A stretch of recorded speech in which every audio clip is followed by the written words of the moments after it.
100 రోజులు ఆడుతుంది. అందం కాసేవాడు కూడా కాయొచ్చు. రవి, నేనే బండి ఎక్కను. లారా, పూర్ణ నువ్వు ఎక్కించుకోరా.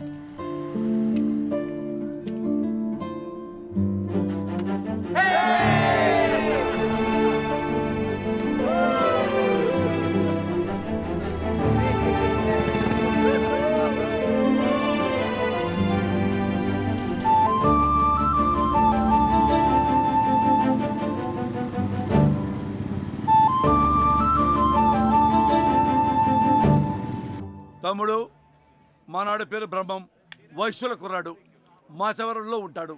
అక్కడ తనకు స్థలం ఉంది. ఆ పక్కనే కార్పొరేటర్ బాలరాజు అపార్ట్మెంట్ కడుతున్నాడు. ఈ కుర్రాడు స్థలం అడిగాడు, తక్కువ రేటుకి అడిగాడు. వేరే వాళ్ళు రేటు ఎక్కువ ఇస్తారన్నారు. వేరే వాడికి అమ్మనివ్వడు, వా డబ్బులు ఎక్కువ ఇవ్వడు.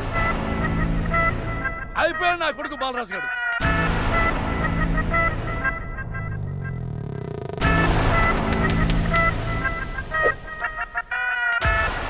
అన్నా, వాడు నువ్వున్నావని తప్పు చేస్తున్నాడా లేదా నీ కోసం తప్పు చేస్తున్నాడో నాకు తెలీదు, కానీ వాడు చేస్తుంది తప్పు తప్పు తప్పు. నాకు న్యాయమే కావాలి. నేను తప్పు చేస్తే నేను జనం మధ్యకు వెళ్ళి ఓట్లు అడగాలి కదా.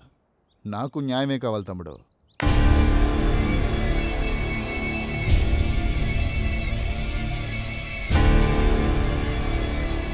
ఇప్పుడు వీడు నిజం మత్తులో ఉన్నాడు. వీడిని ముట్టుకుంటే మనకే ప్రమాదం. కొన్నాళ్ళు వదిలేద్దాం. ఒరే మామ, మనం గొడవ పడేది న్యాయం కోసమే కావచ్చు, కానీ ప్రతి దానికి ఒక లిమిట్ అనేది ఉంటుందిరా. మన స్థాయిని మించి గొడవ పడకూడదు మామ, అది మనకే ప్రమాదం. న్యాయానికి స్థాయి భేదాలు ఏంటి మామ, ధైర్యం ఉండాలి. కానీ నీకు ఎలా చెప్తే అర్థం అవుతుందిరా?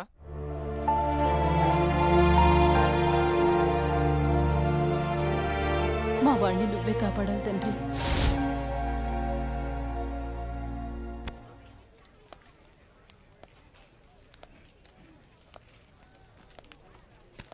రండి సార్, ఏం కావాలి?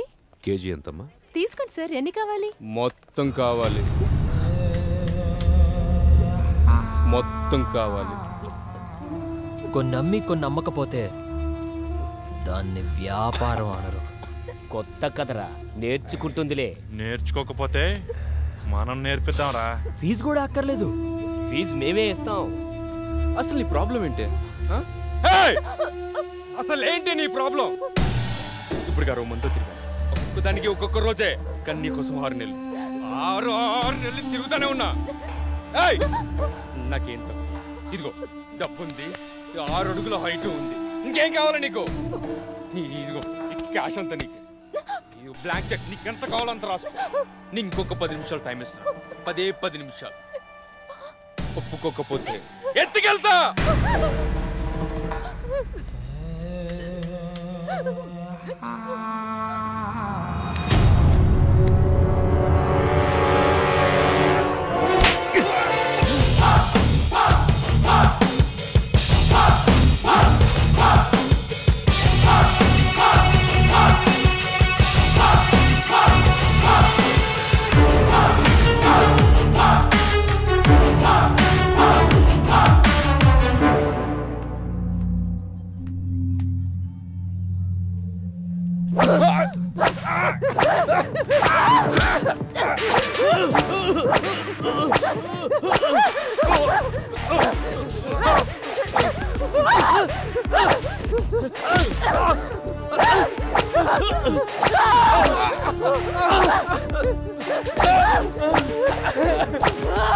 ఎవడ్రా మా వాడిని కొడుతుంది? ఏసీపీ రాజేంద్ర. అయితే గట్టిగా మాట్లాడితే గుడ్డలు తీసుకొచ్చబెడతా. రమ్య, సార్ నువ్వు రామా, నువ్వు రా, సాల్వ్ చేసుకుంటారు. ఇక్కడ బాబాయ్ అంటే ఎవడు? ఎందుకురా? రా, ఈ డబ్బు మీ వాడిచ్చింది.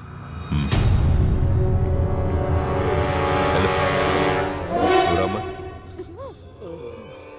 సార్ తప్పైపోయింది సార్, ప్లీజ్ సార్, ప్లీజ్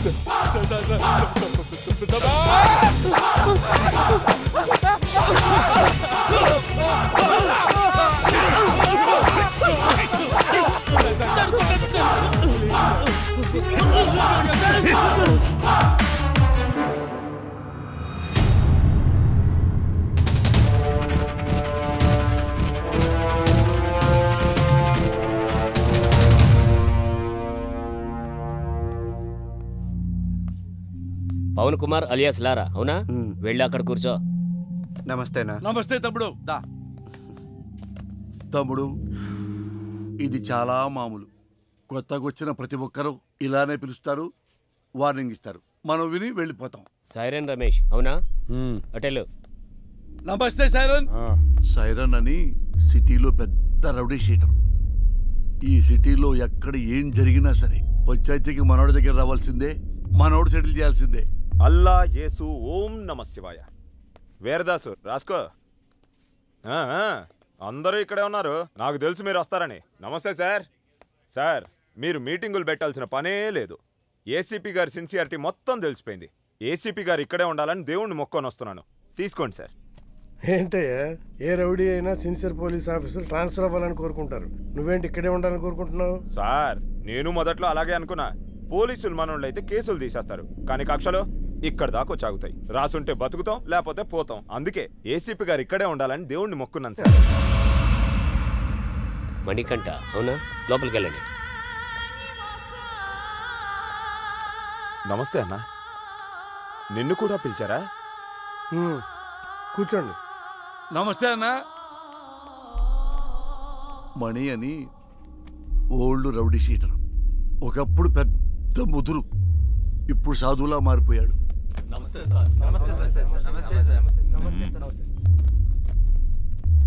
అందరూ వచ్చారా? సార్, రాజు అని అతను రాలేదు సార్. రాజు వాళ్ళ ఎంపీతో మాట్లాడిస్తాడంట. ఎంపీనా? ఎంపీ ఎవడు? గంటలో ఇక్కడ ఉండాలి సార్. వెళ్ళండి సార్. ఏంటి ఇంతమంది? ఏం చేయాలి సార్ వీళ్ళని? ఏం చేద్దాం సార్, మనిషిగా బతకడానికి భగవద్గీత, ఖురాను, బైబిల్ రాశాం. అవేవి చాలటం లేదని వాటికి మత రంగు పోస్తున్నారని చట్టం కూడా రాశాం. అది కూడా చాలటం లేదంటే ఇంకేదో కావాలి వీళ్ళకి. పంపించండి సార్. మణికంఠ అలియాస్ మణి. దాదాపు 10 సంవత్సరాలు, 9 మర్డర్ కేసులు, 6 అటెంప్ట్ మర్డర్ కేసులు, 15 సెటిల్మెంట్ కేసులు, అన్నీ వదిలేసి ప్రశాంత జీవితం. ఎలా అనిపిస్తుంది ఇప్పుడు? ఇప్పటిదాకా ఎలా బ్రతకగలిగానా అనిపిస్తుంది సార్. అప్పుడేదో ఆవేశంలో ఏదో సాధిద్దామని కత్తి పట్టుకొని తిరిగాను. వెనక్కి తిరిగి చూసుకుంటే ఒంటిపై ఘాట్లు తప్ప, సమాజంలో పగ తప్ప ఏం మిగలలేదు. మరి సడన్గా ఇంత మార్పు ఏంటి? 3 సంవత్సరాల క్రితం 10వ తరగతి చదివే నా కూతుర్ని ఎగ్జామ్స్ రాయించడానికి తీసుకెళ్తుంటే అటాక్ చేశాను.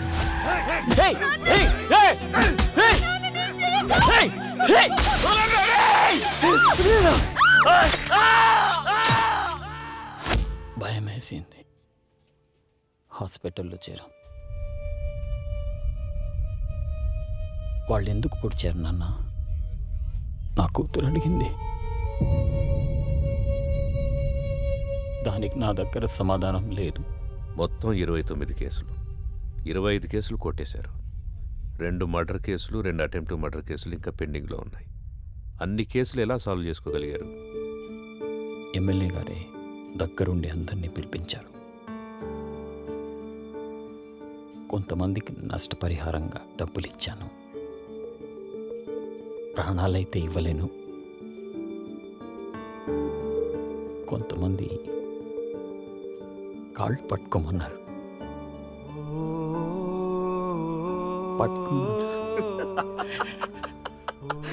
మణిగాడు నా కాళ్ళు పట్టుకున్నాడు. రే, మణిగాడు నా కాళ్ళు పట్టుకున్నాడు. మణిగాడు నా కాళ్ళు పట్టుకున్నాడు. బతుకు పోరా నా కొడక్క. ఇంకొంతమంది నేను నా ప్రాణాలు కావాలన్నా వదిలేస్తామా? వాడు కాళ్ళు పట్టుకుంటే వదిలేస్తామా? వద్దు, వాడి ఊపిరి కావాలి.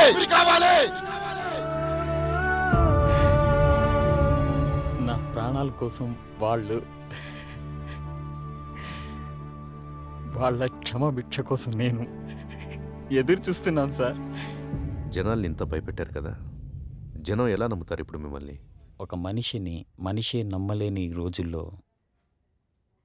మాలాంటి రౌడీల్ని ఎవరు నమ్ముతారు? ఎందుకు నమ్ముతారు? ఎనీహో, మీ ప్రయత్నం బాగుంది. కానీ మీ పేరు మాత్రం నా దగ్గర వినిపించకుండా చూసుకోండి. వెళ్ళండి. మంచిది.